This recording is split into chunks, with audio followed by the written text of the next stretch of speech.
BCom second year के प्यारे बच्चों, स्वागत है आप सभी का इंडिया SWIFT में।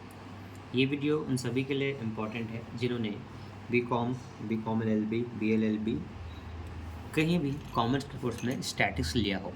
आप क्लास 11 में होंगे तो आपकी इकोनॉमिक्स में भी ये टॉपिक है सहसंबंध गुणांक। तो ये चैप्टर उन सभी के लिए इम्पोर्टेंट है। यहाँ पर कोटि अंतर रीति द्वारा सहसंबंध गुणांक पूछा जाता है या फिर स्पेयरमैन की रीति द्वारा सहसंबंध गुणांक ज्ञात किए जाते हैं। कोटि अंतर रीति एक्चुअल में होता क्या है, दिए गए मानों का रैंक निकाला जाता है, दोनों रैंकों को घटाया जाता है, इसलिए इसको कोटि अंतर बोलते हैं। तो देखो, आपको इस तरह से नॉर्मल से प्रश्न दिया रहेगा, एक्स का कुछ मान दिया रहेगा, वाई का कुछ मान दिया रहेगा। हमें एक्स के मान दिए गए हैं 7 8 से लेकर के 3 तक, वाई के 8 6 7 से लेकर के 16 तक। हमें क्या करना है, लाइन से एक्स के कॉलम इतने कॉलम बनाना है, 1 2 3 4 5 6। एक्स के कॉलम में एक्स के मान को लिखना है, वाई के कॉलम में वाई के मान को लिखना है। आर एक्स आर वाई मतलब इन दोनों का रैंक होगा, उसको उनके बगल बगल में लिखेंगे। तो सबसे पहले हम स्टार्ट करते हैं एक्स कॉलम से, ठीक है। तो एक्स के कॉलम में देखो, सबसे पहला अंक 7 है बच्चों, तो आप सभी 7 लिखना। उसके बाद 8 है तो यहाँ पर 8 लिखना। उसके बाद 2 है तो 2 लिखना। 15 है तो 15, 10 है तो 10, 1 2 3 4, अब 5वें नंबर पे 10, फिर 6, फिर 12 और लास्ट में है 3, ठीक है।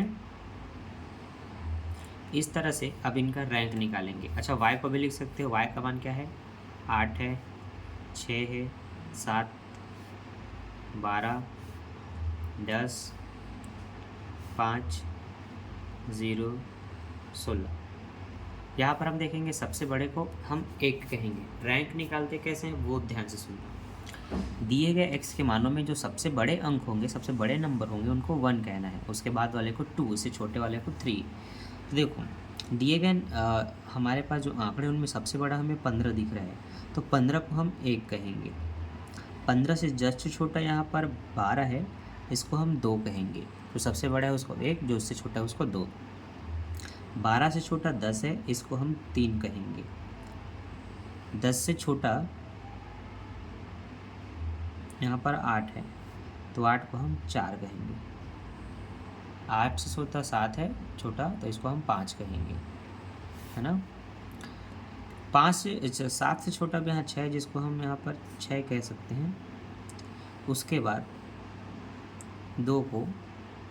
3 को 7 कहेंगे और इसको हम 8 कहेंगे। इस तरह से कुल 8 संख्या है, 8 को हमने क्रम दे दिया, रैंक निकाल लिया।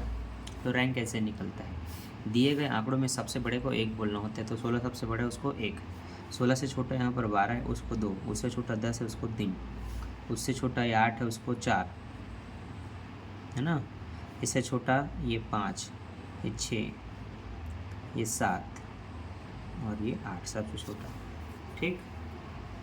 रैंक निकालना सीख गए।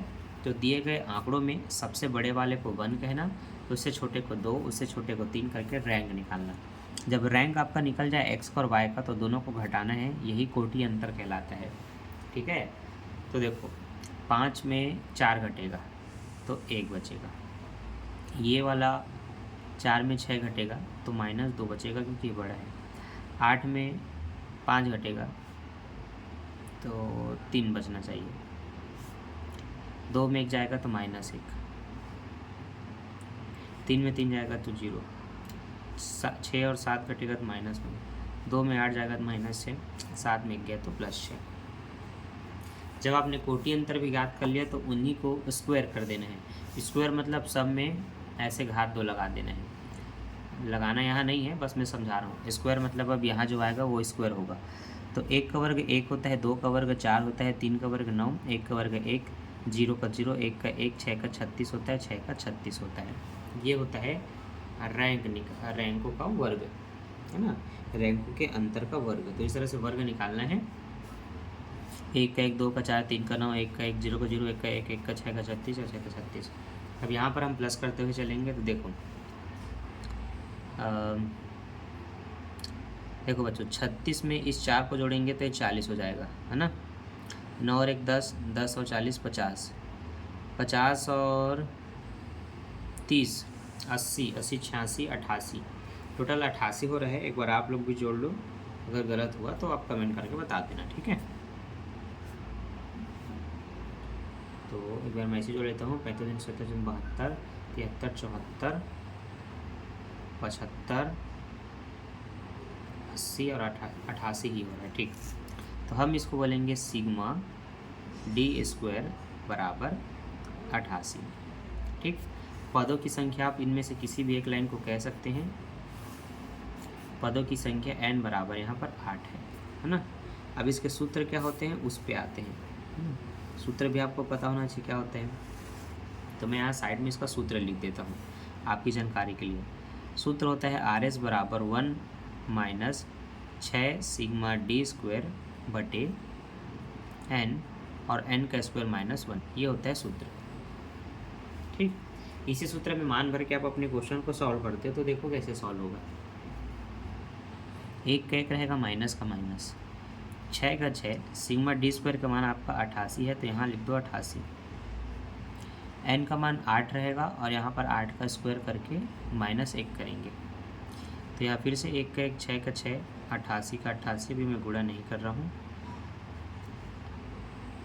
8 अट्ठे बच्चों 64 होता है, 64 में 1 घटाएंगे तो 63 हो जाएगा।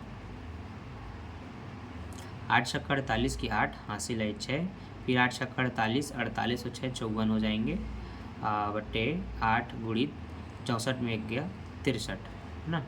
अब इनको भी गुणा कर लेंगे।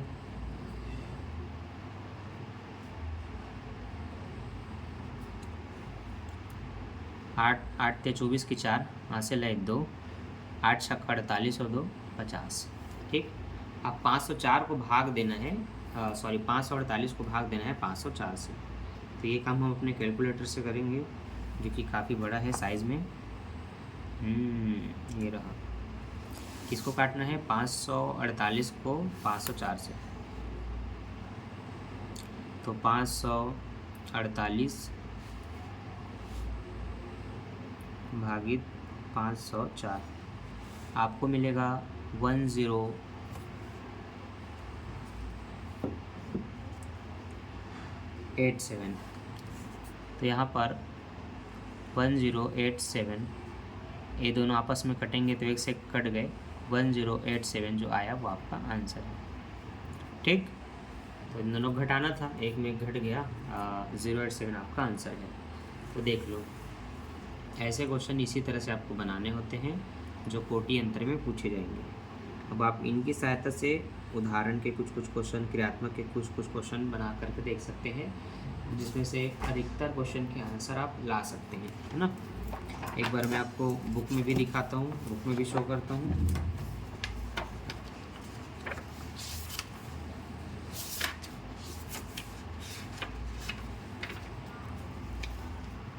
ठीक,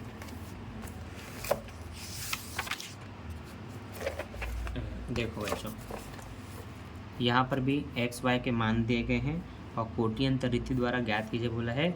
यहाँ भी देखो, सबसे बड़े वाले अंकों को 1 है ना, इसमें सबसे बड़ा 35 है, इसको 1। y में भी सबसे बड़ा अंक यहाँ पर 41 नहीं है, 41 ही है क्या?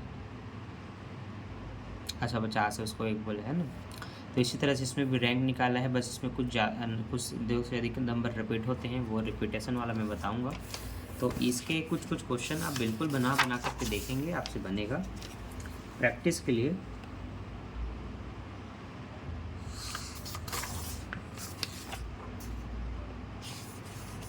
ये आप देख सकते हैं, एक्सरसाइज में बोला है कोटि अंतर रीति द्वारा क्वेश्चन ज्ञात कीजिए। तो ये पहला, दूसरा, तीसरा, चौथा, पाँचवा, छठवां, सातवां, आठवां, कम से कम छठवां, सातवां, आठवां आप बना, पाँचवां, छठवां, सातवां, आठवां बना करके देखिए, 4 से कम 7 तक का, है ना। तो 4 से 7 तक आप लोग बनाइए, कमेंट करके बताइए आपका आंसर आता है कि नहीं। आता है तो बहुत अच्छी बात है, नहीं आता है तो कमेंट करना, इसका सोल्यूशन मैं अपलोड करवा दूँगा, ठीक है। तो अभी के लिए बाय, थैंक्स फॉर वॉचिंग।